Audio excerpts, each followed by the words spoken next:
are meeting in Brussels this Monday and Tuesday, and the future of the euro is front and centre of the agenda.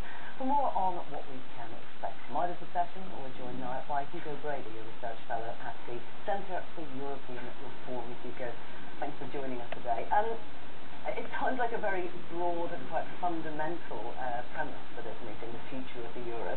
What really can we expect to come out of this session?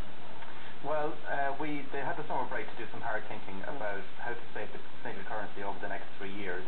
Essentially, they have a very narrow window, and they know it, to put the euro on a sustainable footing. So Herman Van Rompuy, the President of the European Council, was tasked with going away and figuring out some ideas for how they could make the Stability and Growth Pact, the fiscal underpinning of the euro, work. Yeah, let's talk a little bit about this guy, because actually he's done very well in Belgium. I mean, the fact that he now seems to be taking a larger role in this debate, does that fill you with optimism? Well, is that a little strong? Belgium is a country that works better in practice than in theory. So perhaps Van Rompuy's task is to make the euro work better in practice than its rules might suggest, and put it on a more sustainable footing.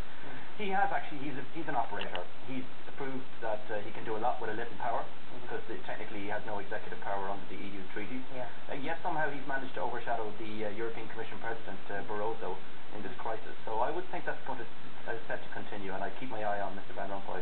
Now, you say that the window is quite small. I mean, there's a little bit more breathing room with Greece at the moment, but there is still a lot of concern about Greece and also indeed about Ireland.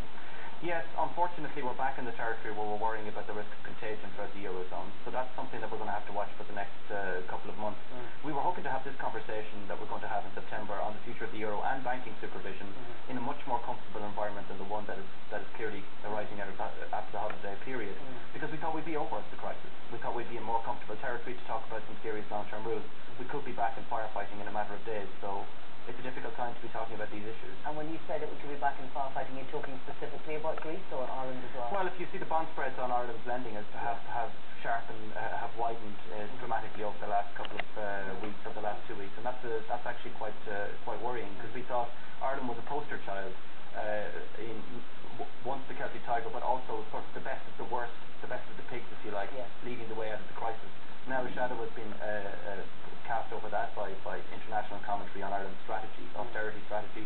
So we have to see. Perhaps it's panicky, and of course everyone's also having one eye on America and whether or not there'll be a double-dip recession. It could just be post-holiday nerves. So unfortunately we don't know, and that's why I think the discussions over the next couple of weeks might be a little less conclusive than we would have liked.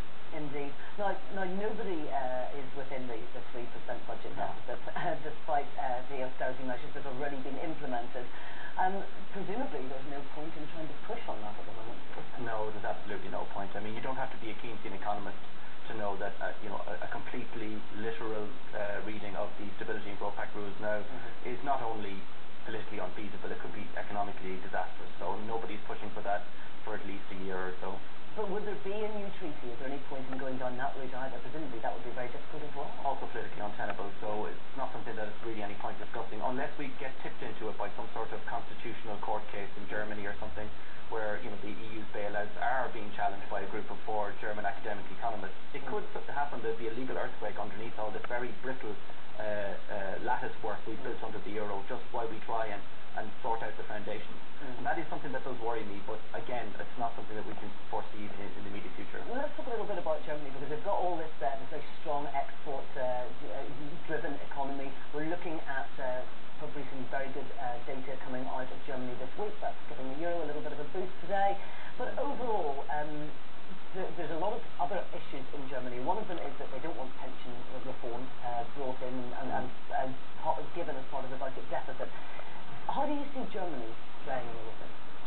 There's a problem with Germany, is that Germany as a model for the Eurozone is not really feasible, because if every country acted like Germany, it's not a sustainable way to manage the single currency area. If somebody else buys, somebody else has to spend, and the problem with the European economy is that it's imbalanced in this direction, where some people have had a lot of nights out and other people haven't gone out at all. So we kind of need to bring it back to something more like this, which is what you have to have in a situation in a single currency area where you don't have a fiscal transfer. Overall, the big question, I guess, is can they do it? Do you see the euro remaining in the Eurozone remaining in the same way that it is? If you like, the Eurozone is too big to fail, and if things It just can't be let happen. They have a funny way of people have a funny way of basically, putting their finger in the dike and doing absolutely everything necessary. You should not underestimate the political will in the EU to, above all else, not let the euro fail. It's something perhaps we don't feel as strongly here in Britain. So. Okay, Hugo Brady.